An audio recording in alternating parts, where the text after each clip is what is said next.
बिस्मिल्लाहिर्रहमानिर्रहीम। अस्सलाम वालेकुम। Myself Mubashir Ahmad, lecturer zoology from higher education department. जैसा कि आप सबको पता है कि बेटा हम लोगों ने जनरल साइंस की जो लेक्चर सीरीज़ है वो स्टार्ट की हुई है, जो कि ईटा जॉब प्रिपरेशन के लिए भी बहुत इंपॉर्टेंट है और वन पेपर से रेलिवेंट जो जनरल साइंस आती है उसके लिए भी बहुत इंपॉर्टेंट है।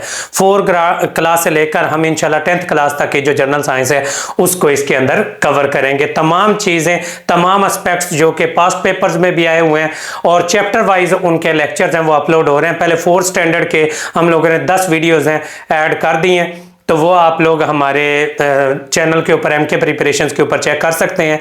अब इंशाल्लाह 5th की जो लेक्चर सीरीज़ है वो स्टार्ट करेंगे। इससे पहले हम लोग पेडागोजी, कंप्यूटर, उसके बाद मैथमेटिक्स और इंग्लिश और इनके पास्ट पेपर्स और इनकी इंग्लिश ग्रामर की कंप्लीट लेक्चर सीरीज है वो हमारे चैनल पर अपलोड कर चुके हैं। आप लोग वो भी हमारे प्लेलिस्ट में जाके देख सकते हैं। तो आज हम इंशाल्लाह स्टार्ट करेंगे। इसके भी 10 चैप्टर हैं क्लास 5th के भी। तो ये देखते हैं कि जनरल साइंस जो क्लास 5th की है इसके अंदर कौन कौन से चैप्टर्स हैं जो कि हम लोगों ने कवर करने हैं। सबसे पहला बेटा क्लासिफिकेशन ऑफ लिविंग ऑर्गेनिज्म। आज जो चैप्टर इस वीडियो में कवर करेंगे ये कवर करेंगे। उसके बाद माइक्रो ऑर्गेनिज्म है, फ्लावर्स एंड सीड्स है, इन्वायरमेंटल पोल्यूशन है और उसके बाद अगर आगे देखें फिजिकल एंड केमिकल मैटर्स है, लाइट एंड साउंड है, electricity, structure of the earth, space and satellite और टेक्नोलॉजी इन एवरीडे लाइफ। तो ये सारी की सारी चीजें कवर करेंगे। आज के इस चैप्टर के अंदर हम लोगों ने कवर करना है क्लासिफिकेशन ऑफ लिविंग ऑर्गेनिज्म के जानदारों को किस बेसिस पर क्लासिफाई किया जाता है, उनमें सिमिलैरिटीज और डिफरेंसेस की बेसिस पर, और क्लासिफिकेशन क्यों करना जरूरी है। तो ये सारी बातें आज हम इंशाल्लाह इस चैप्टर के अंदर कवर करेंगे। तो यहां से ऑनवर्ड हम स्टडी करते हैं। सबसे बेटा पहले हम देखते हैं क्लासिफिकेशन होता क्या है। क्लासिफाई करने का मतलब क्या होता है, ग्रुप्स में डिवाइड कर देना। अब बर्ड्स हैं, रेप्टाइल्स हैं, एम्फीबियंस हैं, मैमल्स हैं या इतने सारे जानदार और पौधे हैं, हम उनको एक ही पर्सन है वो स्टडी नहीं कर सकता। हम उनको ग्रुप बंदी कर देते हैं उनकी सिमिलैरिटीज की बेसिस पर और डिफरेंसेस की बेसिस पर। तो जानदारों की जो ग्रुपिंग करना सिमिलैरिटीज और डिफरेंसेस की बेस पर छोटे और बड़े ग्रुप्स में तकसीम कर देना क्या कहलाता है, क्लासिफिकेशन। यानी जानदारों की ग्रोहबंदी क्या कहलाती है, क्लासिफिकेशन कहलाती है। अब ये करना क्यों जरूरी है, ताकि स्टडी करना इनको आसान हो सके। एक जैसे जो जानदार हैं वो एक ग्रुप में रखे जा सकें। जैसा कि मैमल्स हैं तो इंसान मैमल्स के अंदर आते हैं, तो जितने भी मैमल्स हैं जो अपने बच्चों को दूध पिलाते हैं, जिनकी बॉडी के ऊपर हेयर्स होते हैं, वो मैमल कहलाते हैं। तो हम इनका एक ग्रुप बना देते हैं। तो इस तरह से हम जानदारों की सिमिलैरिटीज और डिफरेंसेस की बेसिस पर जो ग्रुप बंदी करते हैं उसको क्या कह देते हैं, क्लासिफिकेशन। और क्लासिफिकेशन की जो स्टडी है साइंस के अंदर वो क्या कहलाती है, टैक्सोनॉमी। ठीक है, टैक्सोनॉमी ये ब्रांच ऑफ साइंस है, यह ब्रांच ऑफ बायोलॉजी है जिसके अंदर ग्रुपिंग यानी क्लासिफिकेशन और जानदारों की साइंटिफिक नेमिंग के बारे में स्टडी की जाती है। तो इतनी ज्यादा तरह के जानदार होते हैं, उन्होंने क्या कि इनको स्टडी करने के लिए हमें जानदारों की ग्रुपबंदी करना जरूरी है। किसकी बेसिस पर, सिमिलैरिटीज और डिफरेंस की बेसिस पर। तो हम सेपरेट कर देते हैं जानदारों को। ये यहां से MCQs भी बन सकता है कि हम किस बेसिस पर डिवाइड करते हैं जानदारों को, सिमिलैरिटीज और डिफरेंसेस की बेसिस पर जानदारों को हम डिवाइड कर देते हैं और इसको क्या कह देते हैं, क्लासिफिकेशन ऑफ ऑर्गेनिज्म। अब इसकी इंपॉर्टेंस क्या है, फायदा क्या है। क्लासिफिकेशन की वजह से हम सिमिलैरिटीज और डिफरेंसेस का पता चलता है, जिससे हम आइडेंटिफाई कर सकते हैं आसानी से और इनको स्टडी करना आसान हो जाता है। और उसके बाद जानदारों के दरमियान रिलेशनशिप यानी एवोल्यूशन इनकी कैसे हुई है उसका हमें पता चलता है। तो ये इसकी इंपॉर्टेंस है। अगर क्लासिफिकेशन ना करें तो हम स्टडी नहीं कर सकते चीजों का। अब जैसा कि आई एम अ ज़ूलॉजिस्ट, मैंने ज़ूलॉजी जानदारों की स्टडी पढ़ी है, आगे फिर जानदारों की क्लासिफिकेशन उसमें आज काफी सारी इस चैप्टर के अंदर भी पढ़ेंगे। फिर इसी तरह से प्लांट्स वाले हैं वो बोटेनिस्ट होते हैं, माइक्रो ऑर्गेनिजम्स वाले माइक्रोबायोलॉजिस्ट होते हैं। तो इस तरह से ये क्लासिफिकेशन हुई है। हर क्लास की भी डिवीजन है। पहले हमने 4th क्लास पढ़ी, एक स्कूल के अंदर जाएं इकट्ठे बच्चे बैठे पढ़ाना कितना मुश्किल होगा। हम क्या कर देते हैं, ये 4th standard, 5th, 6th, 7th, 8th, 9th और 10th स्टैंडर्ड को अलग अलग कर देते हैं, ग्रुपबंदी कर देते हैं ताकि उनको पहचानना आसान हो जाए। इसी तरह से जानदारों की ग्रुपबंदी कर दी जाती है। एक जैसे जानदारों की एक एक ग्रुप बना दिया जाता है, उसको क्लासिफिकेशन कहते हैं। Simple is that. और क्यों करते हैं, ताकि उनको आइडेंटिफाई करना, स्टडी करना आसान हो। That's it. अब सबसे पहले जानदारों को जो ग्रोहबंदी की गई थी 2 किंगडम सिस्टम के अंदर की गई थी। 2 किंगडम सिस्टम थे। एक किंगडम था प्लांटी एक था प्लांटी और दूसरा कौन सा था, एनिमिलिया। पहले जानदारों की जो अरिस्टोटल ने डिवीजन की थी वो दो हिस्सों में की थी, किंगडम प्लांटी और एनिमिलिया। प्लांटी के अंदर सारे के सारे प्लांट्स, माइक्रो ऑर्गेनिज्म सारे के सारे इसी के अंदर, प्रोटोजोन्स वगैरह भी इसी के अंदर शामिल किए हुए थे, एल्गी वगैरह भी इसी में शामिल की हुई थी। और जो एनिमिलिया था उसके अंदर सारे के सारे हेट्रोट्रॉफिक जानदार हैं, वो सारे के सारे इसमें शामिल किए हुए थे। लेकिन ये टू किंगडम सिस्टम क्लासिफिकेशन है वो इतना ऑथेंटिक नहीं माना जाता था, तो बाद में 5 किंगडम सिस्टम बना दिया गया। 5 किंगडम सिस्टम के अंदर कौन कौन से 5 किंगडम है, मोनेरा, प्रोटिस्टा, फंजाई, प्लांटी और एनिमिलिया। ये 5 किंगडम सिस्टम ही बायोलॉजी के अंदर अब चल रहा है। तो 5 किंगडम सिस्टम में मोनेरा, प्रोटिस्टा, प्लांटी, फंजाई और एनिमिलिया। अब ये हम देखते हैं कि इसके अंदर किस ग्रुप के अंदर कौन से जानदार मौजूद होते हैं। यहां से एमसीक्यूज हैं, बायोलॉजी वाले बनाना चाहे तो हम बहुत टेक्निकल एमसीक्यूज हैं वो डेवलप कर सकते हैं। सबसे पहले आ जाते हैं जी मोनेरा। मोनेरा के अंदर कौन से माइक्रो ऑर्गेनिज्म मौजूद हैं, सिर्फ बैक्टीरिया और साइनोबैक्टीरिया। इधर बैक्टीरियम बना हुआ है, बैक्टीरिया और साइनोबैक्टीरिया, ये किंगडम मोनेरा में शामिल है। अब यहां से एक और एमसीक्यूज बनता है, वायरसेस किस किंगडम में, मोनेरा में, प्रोटिस्टा, प्लांटी, फंजाई या एनिमिलिया में। वायरस बेटा लिविंग ऑर्गेनिजम्स नहीं है। सबसे पहली बात है कि ये जो दूसरे सब्जेक्ट्स के बच्चे होते हैं इनको यही नहीं पता होता कि वायरस ऑर्गेनिज्म है ही नहीं। वायरस ए सेलुलर पार्टिकल है। वायरस किसी भी किंगडम में मौजूद नहीं होता, वायरस क्योंकि सेल ही नहीं है। तो जो सेल की डेफिनेशन के ऊपर पूरा उतरते हैं वो 5 किंगडम सिस्टम में आते हैं। तो सबसे छोटे जानदार जो दुनिया में मौजूद हैं वो मोनेरा है, बैक्टीरियम है। सबसे छोटा बैक्टीरियम माइकोप्लाज्मा है, माइकोप्लाज्मा सबसे छोटा बैक्टीरियम है। तो किंगडम मोनेरा के अंदर कौन से जानदार आते हैं, इसके अंदर आ जाते हैं जी बैक्टीरिया, और दूसरे कौन से आ जाते हैं, साइनोबैक्टीरिया। इसके अंदर दूसरे कौन से आ जाते हैं जी, साइनोबैक्टीरिया। इसके अंदर दो तरह के जानदार आ जाते हैं, बैक्टीरिया और साइनोबैक्टीरिया किंगडम ये मोनेरा के अंदर। ये सारे के सारे यूनिसेलुलर होते हैं, एक सेल पर मुश्तमिल होते हैं।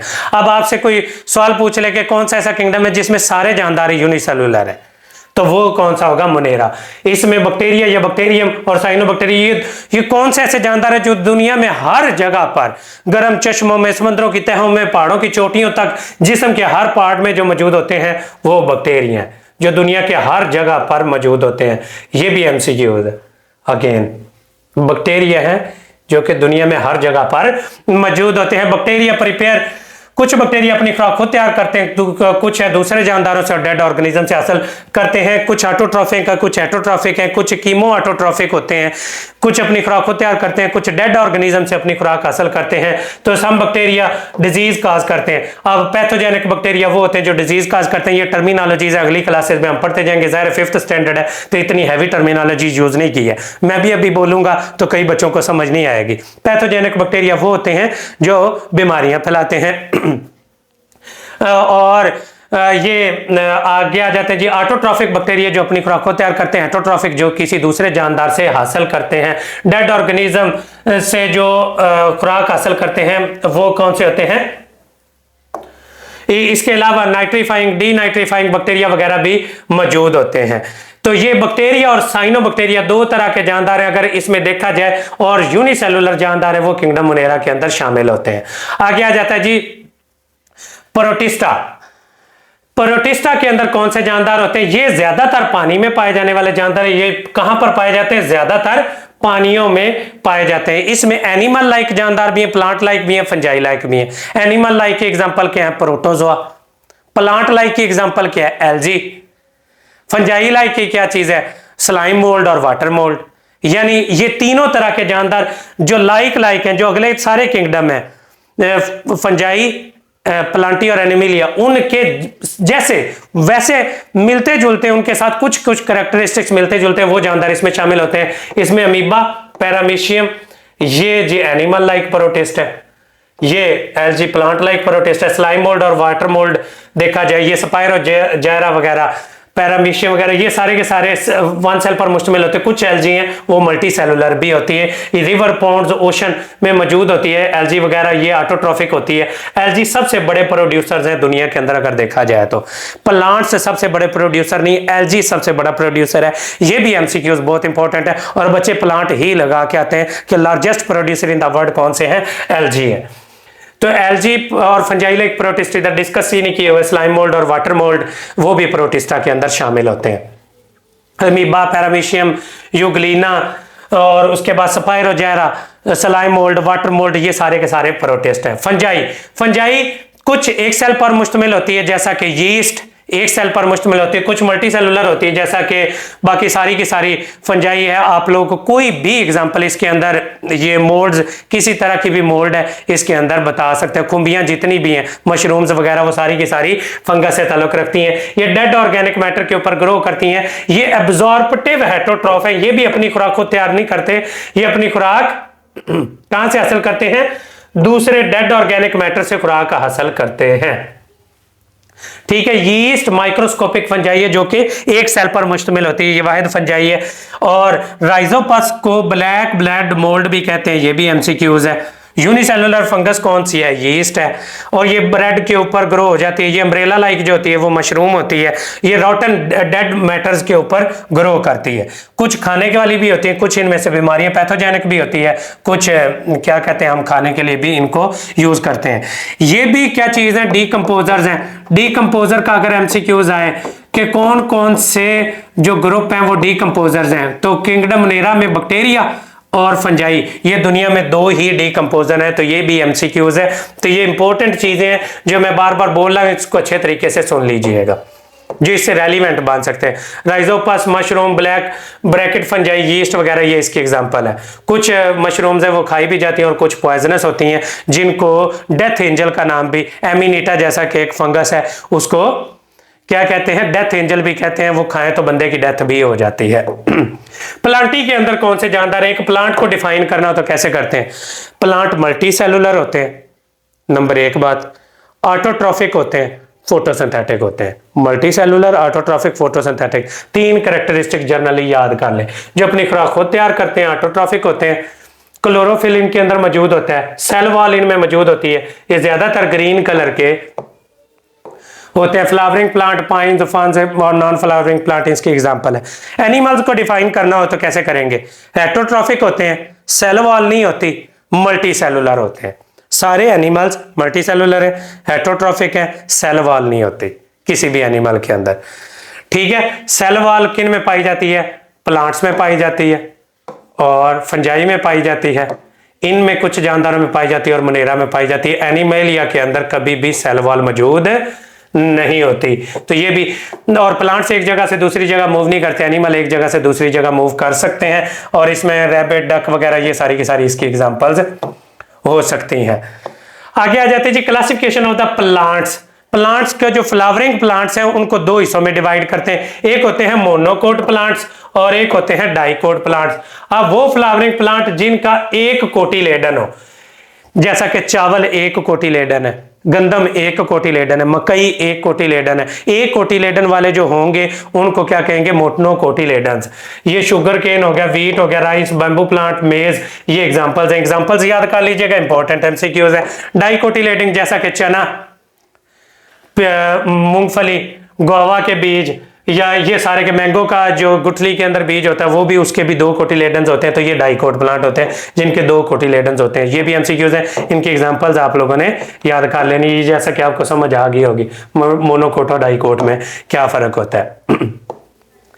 एनिमल्स को कैसे हम डिफाइन करते हैं? एनिमल को अगर डिफाइन करना हो तो हम दो हिस्सों में डिवाइड कर देते हैं कि वर्टिब्रेट्स और इनवर्टिब्रेट्स। वर्टिब्रेट्स और इनवर्टिब्रेट्स की बेसिस पर हम लोग इनको डिवाइड कर देते हैं। वर्टिब्रेट वो होते हैं जिनके अंदर रीढ़ की हड्डी मौजूद हो। रीढ़ की हड्डी जिनमें मौजूद होती, फिशेस के अंदर, एम्फीबियंस जो फ्रॉग्स और टोड्स वगैरह के अंदर, रेप्टाइल्स के अंदर जिसमें सांप और लिजर्ड्स वगैरह आ जाती हैं, बर्ड्स और मैमल्स के अंदर हम इंसान आ जाते हैं, ये वर्टिब्रेट है। वर्टिब्रेट्स के भी 5 ग्रुप है, फिश, एम्फीबियन, रेप्टाइल, बर्ड और मैमल। फिश के अंदर ज्यादातर पानी में रहती हैं, पॉइंटेड इनकी बॉडी होती है आगे पीछे से, और मिडल पार्ट थोड़ा सा थिक होता है, और बोट शेप होती है। स्विम करने के लिए इनके अंदर फिन्स मौजूद होते हैं, सांस लेने के लिए इनके अंदर गिल्स होते हैं। फिन्स तैरने के लिए और गिल्स इनके सांस लेने के लिए यूज होते हैं। स्विम ब्लैडर भी इनके अंदर यूज होता है, ये अपने एग ले करती हैं, और ये क्या होती हैं? कोल्ड ब्लडेड एनिमल्स हैं, कोल्ड ब्लडेड जिनका बॉडी टेम्परेचर एनवायरनमेंट के साथ चेंज होता रहता है। एम्फीबियंस, रेप्टाइल्स और फिशेस हैं, सारे के सारे ही कोल्ड ब्लडेड हैं। बर्ड्स और मैमल्स हैं, ये वार्म ब्लडेड होते हैं। ये भी एमसीक्यूज है। एम्फीबियंस में फ्रॉग्स और टोड्स वगैरह आ जाते हैं, ठीक है, फ्रॉग और टोड वगैरह आ जाते हैं। फ्रॉग अब साइज में बड़े होते हैं, टोड छोटे होते हैं, ठीक है। टोड हमारे अक्सर घरों में भी आ जाते हैं। ये जो फ्रॉग है इनकी लेग्स अक्सर बड़ी, जो बैक हाइंड लिम्स हैं वो बड़े होते हैं। फ्रॉग और टोड में ये डिफरेंस है, इन्होंने इधर बताया नहीं हुआ था लेकिन मैंने खुद बता दिया।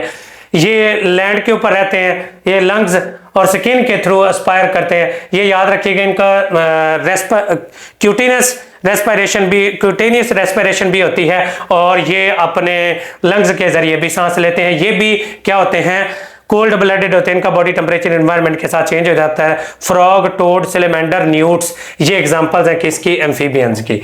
तो ये सारी की सारी इधर बनी भी हुई हैं।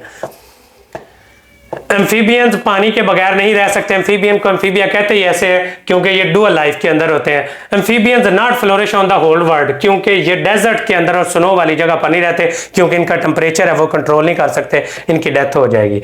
अब रेप्टाइल्स है, रेप्टाइल्स को रेंगने वाले जानदार यानी क्रीपिंग एनिमल्स भी कहा जाता है। ये भी इंपॉर्टेंट एमसीक्यूज है। ये थिक और कोर्स और ड्राई स्किन होती है, जैसा कि टॉर्टाइज हो गया, टर्टल हो गया, स्नेक हो गया, क्रोकोडाइल हो गया, एलिगेटर्स हो गया, उसके बाद लिजर्ड्स हो गई। ये सारे के सारे रेप्टाइल्स हैं जो कि इसके अंदर आते हैं। इनकी एग्जांपल्स आप लोगों ने मस्ट याद करनी है। यहाँ पर एक और इंपॉर्टेंट चीज आ गई है कि डायनासोर्स थे वो किस ग्रुप में शामिल थे, वो रेप्टाइल्स थे जो कि अब एक्सटिंक्ट हो चुके हैं यानी नापैद हो चुके हैं दुनिया से। एम्फीबियंस और reptiles, they reptiles flourish all over the world because they do not depend upon the water for the reproduction। ये गलत है। रेप्टाइल्स भी सारी दुनिया में ग्रो नहीं कर सकते क्योंकि ये अपना टेम्परेचर ग्रो नहीं, ये इधर छोटी क्लास है तो इन्होंने बस हमें जर्नल सी बात लिख दी, ये गलत लिखी हुई है। रेप्टाइल्स हैं ये अंटार्कटिका के अंदर मौजूद नहीं है, बर्फ के अंदर ये मौजूद नहीं, पोलर आइस कैप्स में मौजूद नहीं होती क्योंकि ठंडक वाली जगह पर ये सर्वाइव नहीं कर सकते। बर्ड्स हैं जिनके अंदर फीदर और बीक होती है। सबसे बड़ी एग्जांपल, इनकी बोन्स होलो होती हैं ताकि ये उड़ सकें। एयर सैक्स मौजूद होते हैं इनके लंग्स के अंदर जो कि इनको उड़ने में हेल्प करते हैं। अब कुछ बर्ड्स हैं जो उड़ नहीं सकते, उनको रनिंग बर्ड्स कहते हैं। रनिंग बर्ड्स की दो बेस्ट एग्जांपल्स हैं, कीवी और ऑस्ट्रिच। बच्चों को ऑस्ट्रिच का पता होता है, कीवी का नहीं पता होता, ये कीवी होता है, ठीक है। और ये एग ले करते हैं। वेब्ड फुटेड एनिमल्स होते हैं जो पानी में रहते हैं, और स्पैरो, पिजन, कीवी, रोस्टर्स वगैरह ये सारी की सारी इनकी बेस्ट एग्जांपल्स हैं। लार्जेस्ट फ्लाइंग बर्ड, यहां पर इंपॉर्टेंट तरीन एमसीक्यूज अगेन है। लार्जेस्ट फ्लाइंग बर्ड कौन सा है? ईगल सबसे बड़ा लार्जेस्ट फ्लाइंग बर्ड है जो कि ट्रीज और रॉक्स के ऊपर रहता है। हमिंग बर्ड स्मॉलेस्ट बर्ड है वर्ल्ड के अंदर, ये भी आपको पता है। हंटर बर्ड कौन सा है? हॉक है। और पिजन जो कि स्नो वगैरह के अंदर वुड पैकर है जो दरख्तों के अंदर सुराख बना के रहते हैं, जिसको ये वुड पैकर है जो सुराख बना बना के रहता है। अब केपीके की ज़बान में क्या कहते हैं ये हमें नहीं पता, हमारी ज़बान में तो इसको तरखान बोलते हैं कि जी सुराख करा करा के तो ये रहता है। बर्ड्स हैं ये कैसे इवॉल्व हुए हैं? कहते हैं जी रेप्टाइल से इवॉल्व हुए हैं। मैमल भी रेप्टाइल से इवॉल्व हुए हैं। और इसके बाद आगे एक और इम्पोर्टेंट एमसीक्यूज, बर्ड का जो पार्क होता है इसको एवरी कहा जाता है। सबसे बड़ी जो एवरी है लेक व्यू पार्क है जो कि रावल लेक के साथ मौजूद है। ये लार्जेस्ट बर्ड पार्क है जो कि पाकिस्तान के अंदर मौजूद है, जहां पर 280 किस्म के जो बर्ड्स हैं वो मौजूद हैं इस्लामाबाद के अंदर। मैमल्स हैं, मैमल्स की निशानी क्या है? मैमल्स की बॉडी के ऊपर हेयर होते हैं और अपने बच्चों को दूध पिलाते हैं, ये इनकी सबसे बड़ी दो है। और ये ज्यादातर अपने बच्चों की बर्थ करते हैं, ठीक है। और ये आप छोटी क्लास में तो ये लिखा हुआ है ये बच्चे देते हैं, लेकिन कुछ अंडे देते हैं।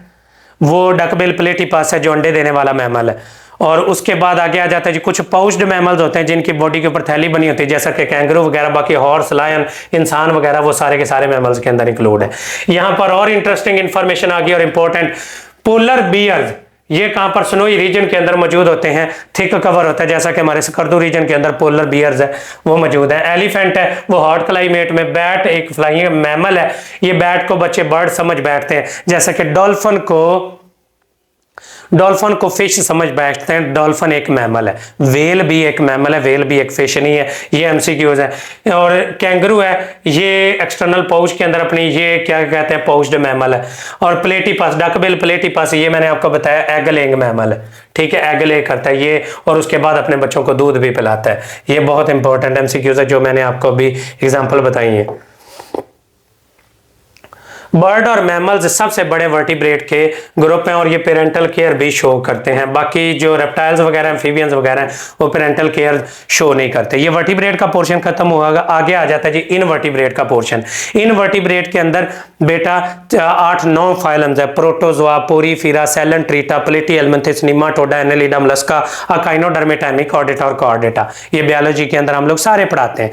कॉर्डेटा के अंदर सारे वर्टिब्रेट्स हैं और इनवर्टिब्रेट हेमिकॉर्डेट तक, वो हेमिकॉर्डेट भी नहीं, अकाइनोडर्म्स तक प्योरली इसके अंदर क्या चीज है, इनवर्टिब्रेट्स मौजूद होते हैं। जाहिर है अब इधर फाइलम्स के उतने नाम मौजूद नहीं होंगे, लेकिन कुछ कुछ नेम मौजूद हैं, वो मैं बता देता। स्पोंजेस फाइलम पोरीफेरा से ताल्लुक रखते हैं। स्पोंजेस इनकी बॉडी के ऊपर सुराख मौजूद होते हैं, ये भी ओशंस के अंदर पाए जाते हैं, समंदरों के साथ ये अटैच होते हैं। समंदर के अंदर ऐसे लगता है ना कई बार पौधे से उगे हुए कैमरा लेके जाते हैं साइंसदान, तो वो जो बॉडी के ऊपर पोर्स वाले जानवर पोरीफेरा, वो पोर बीरिंग एनिमल्स होते हैं, ये स्पॉन्जेस हैं, इनकी बॉडी के ऊपर लार्ज पोर्स मौजूद होते हैं और ये यूज कहां पर होते हैं, स्पंज बनाने के अंदर, मैल वगैरह साफ करने, बाथिंग पर्पसेस के अंदर ये यूज हो रहे होते हैं। आगे वर्म्स आ जाते हैं। वर्म्स फाइलम निमाटोडा से ताल्लुक रखते हैं और कुछ वर्म्स हैं, फ्लैट वर्म्स हैं, राउंड वर्म्स हैं, सेगमेंटेड वर्म्स हैं। ये निमाटोडा, एनेलिडा और फाइलम जो प्लेटीहेल्मिन्थिस है उनसे ताल्लुक रखते हैं। फ्लैट वर्म्स, राउंड वर्म्स, ये सारे के सारे इसमें मौजूद होते हैं। उसके बाद इंसेक्ट्स हैं। इंसेक्ट्स ये सारे के सारे फाइलम आर्थ्रोपोडा के अंदर, जिसमें दौड़दार रंग वाले जानदार होते हैं। और इंसेक्ट के बॉडी के 3 पार्ट होते हैं, हेड होता है, थोरेक्स होता है, एब्डोमेन होता है। ये इंपॉर्टेंट 3 एमसीक्यूज है और ज्यादातर इनकी जो लेग्स हैं वो 6 होती हैं, ठीक है, ये याद रखिएगा। इंसेक्ट्स की जो लेग्स हैं वो ज्यादातर 6 होती हैं और इनके ऊपर एक हार्ड स्केलेटन मौजूद होता है जो कि एक्सोस्केलेटन कहलाता है। ये स्टिक इंसेक्ट है और ये लीफ इंसेक्ट है, ये आप लोगों को पता होना चाहिए। स्टिक इंसेक्ट स्टिक की तरह से होता है और ये ग्रीन या ब्राउन इन कलर होता है, ये वॉकिंग स्टिक भी इसको कहते हैं। और लीफ इंसेक्ट है, ये लीफ की तरह से होता है, ठीक है, ये वॉकिंग लीफ कहलाता है। ये दोनों के दोनों क्या कहते हैं, ये अल्लाह ताला ने इनको ऐसा मॉडिफाई किया हुआ कि इनको आइडेंटिफाई करना बहुत मुश्किल है। फाइलम मोलस्का, मोलस्क है, इनके लिए एक बहुत इंपॉर्टेंट टर्म यूज की जाती है। कौन से जानदारों के ग्रुप को सॉफ्ट बॉडीड एनिमल्स कहा जाता है, फाइलम मोलस्का के। इनकी बॉडी के ऊपर शेल मौजूद होता है, बॉडी ये सॉफ्ट बॉडीड एनिमल्स होते हैं, ये पॉन्ड, लेक्स, रिवर्स वगैरह में मौजूद होते हैं। इनके अंदर स्नेल्स, ओएस्टर और ऑक्टोपस, इनके फाइलम्स की एग्जांपल्स आपको याद होनी चाहिए कि कौन से किस ग्रुप में शामिल है। अब आपसे पूछ लेता है जो है ओएस्टर किस ग्रुप से ताल्लुक रखता है, तो फाइलम मोलस्का से ताल्लुक रखता है। अब मोती कैसे बनते हैं, जब ये जो होते हैं फ्रेश वाटर म्यूजल्स वगैरह, इनके मुंह के अंदर कोई रेत का जर्रा चला जाए तो ये उसके इर्द गिर्द अपनी प्रोटेक्शन करने के लिए एक खोल चढ़ा देते हैं, वो बन जाता है मोती। हम उसको जो ऑर्नामेंटल पर्पसेस के लिए यूज करते हैं, हालांकि ये अपने आप को बचाने के लिए ये जो है पर्ल अपने अंदर बनाते हैं। आगे आ जाते हैं काइनोडर्मा। काइनोडर्मा का मतलब क्या होता है, अकाइनो का मतलब होता है कांटेदार, डर्मा का मतलब होता है स्किन, कांटेदार स्किन वाले जानदार। ये सिर्फ और सिर्फ समंदरों में पाए जाने वाले जानदार हैं, इनमें हेड प्रॉपर नहीं होता, स्टार शेप होते हैं, स्टार फिश वगैरह, सी एनीमोन और ब्रिटल स्टार वगैरह इससे ताल्लुक रखते हैं। आगे आ जाता है जी बायोडाइवर्सिटी। बायोडाइवर्सिटी की डेफिनेशन पहले भी हम पढ़ चुके हैं कि किसी एक जगह पर number and kind of living organism, numbers and kinds of living organism, कि किसी जगह पर कितनी किस्म के और कितने जानदार मौजूद हैं उसको बायोडाइवर्सिटी कहते हैं। कुछ जानदार जो दुनिया से नापैद हो चुके हैं उनको एक्सटिंक्ट जानदार कहते हैं, जिनको नापैद होने का खदशा हो वो कौन से होते हैं, एंडेंजर्ड, जैसा कि बंगाल टाइगर और पैंडा वगैरह, ये एंडेंजर्ड जानदार है। पाकिस्तान के एंडेंजर्ड जानदार कौन से हैं, बहुत इंपॉर्टेंट, स्नो लेपर्ड है, ग्रीन टर्टल है, हॉक है, इंडस डॉल्फिन है और मार्कोर है। ये सारे के सारे पाकिस्तान के एंडेंजर्ड जानदार हैं जिनको खत्म होने का खदशा, जिनके नंबर बहुत कम रह गए। अब इंसान है, कल्टीवेशन की वजह से, डिफॉरेस्टेशन की वजह से, जानदारों की पोचिंग करने की वजह से जानदारों की हैबिटेट को तबाह कर रहा है, जिस वजह से जानदार एंडेंजर्ड हो रहे हैं और आहिस्ता आहिस्ता करके खत्म हो रहे हैं। ये जूनिपर ट्रीज हैं या पाइन ट्रीज हैं, juniper trees in the ये बलोचिस्तान और mangrove trees on the she shores of the सिंगा डिसअपियरिंग, ये दिन ब दिन कम हो रहे हैं। इंडस ब्लाइंड डॉल्फिन है वो भी दिन ब दिन कम हो रही है और ये लाइट और डार्क के अंदर डिफरेंशिएट कर सकती है, हालांकि इसको ब्लाइंड कहते हैं, और ये इंडस रिवर के अंदर ये मौजूद होती है और इसका भी नंबर है वो आहिस्ता आहिस्ता कम होता जा रहा है। ये जिना और कोटरी बराज के अंदर ये सिर्फ मौजूद है और आहिस्ता आहिस्ता ये भी कम होती जा रही है क्योंकि शिकार बहुत ज़्यादा हुआ है इसका भी। कंजर्वेशन, अब हमें ये जो ट्रेड है उसको रोकना है, एंडेंजर्ड जानदारों की उनकी हैबिटेट को बचाना है और वाइल्ड लाइफ डिपार्टमेंट को एक्टिवेट करना है, लोगों को अवेयरनेस देनी है सोशल मीडिया के जरिए ताकि इन जानदारों की इंपॉर्टेंस का बताया जा सके और एंडेंजर्ड जानदारों को बताया जा सके। गेम रिजर्व वो जगह होती है जहां पर जानदारों को प्रोटेक्ट किया जाता है, लेकिन ट्रॉफी हंटिंग भी इजाजत के तहत वाइल्ड लाइफ डिपार्टमेंट से आप लोग वहां पर शिकार भी कर सकते हैं। 100 से ज्यादा गेम रिजर्व है पाकिस्तान के अंदर जो मौजूद है। मैंग्रोव क्या चीज है? मैंग्रोव एक स्मॉल ट्री है जो कि कोस्टल एरियाज के अंदर समंदर के साथ साथ ये मौजूद है और ये समंदर के साथ साथ जो क्रैब्स हैं, फिशेज हैं, प्रॉन्स वगैरह ये इसके इर्द गिर्द मौजूद रहते हैं। ये फॉरेन एक्सचेंज के अंदर भी ये यूज हो रहा है। बाकी ये सारे के सारा वही समरी है जो कि मैंने अभी आप लोगों को बताई। ये चैप्टर हो गया फिनिश। अब इसके देखते हैं एमसीक्यूज। इनमें से वो कहता है कि कौन सा एक्वेटिक बर्ड है जिनके वेब्ड पॉज होते हैं जो कि पानी के अंदर तैरने में हेल्प करता है, तो ए वाला जो कि डक का है। कैट क्या चीज है? मैमल है जिसकी बॉडी के ऊपर फर होता है, बच्चों को दूध पिलाती है। उसके बाद respire through the which organ? Fish, मैंने आपको बता दिया था गिल्स के थ्रू रेस्पायर करती है। Which number of cotyledon in the gram seed? चने के अंदर कितने होते हैं? 2 कोटिलेडन्स होते हैं। Out of which group is found only in the ocean? Ocean के अंदर सिर्फ और सिर्फ अकाइनोडर्म पाया जाता है। अब बच्चे इधर फिश लगाते हैं गलती से, नहीं, ओनली ओशंस के अंदर। वो तो फ्रेश वाटर में भी पाई जाती, पॉन्ड्स में भी पाई जाती है। अकाइनोडर्म्स सिर्फ ओशंस में नेचुरली पाई जाती हैं, तो प्योरली मैरीन होते हैं। तो ये अकाइनोडर्म्स इसका आंसर आ जाएगा। तो ये पहला चैप्टर फिनिश हो गया। इंशाल्लाह नेक्स्ट चैप्टर इसके बाद मिलेंगे और कंप्लीट लेक्चर सीरीज के लिए एम के प्रिपरेशन को ज्वाइन आप लोग कर सकते हैं। बाकी हमारा पेड ग्रुप ज्वाइन करने के लिए जिसके अंदर कंप्लीट टेस्ट सीरीज है, तमाम सब्जेक्ट्स की कंडक्ट की जाएगी और चैप्टर वाइज उनके टेस्ट लिए जा रहे हैं जो कि टीचिंग जॉब के लिए बहुत इंपॉर्टेंट है। तो उसके लिए आप लोग हमारे ये गिवन नंबर के ऊपर रब्ता कर सकते हैं 0333 260 5045। इस नंबर पर रब्ता करके आप लोग हमारा टेस्ट सेशन ज्वाइन कर सकते हैं। बाकी best of luck to all of you. Thank you so much and अल्लाह हाफिज।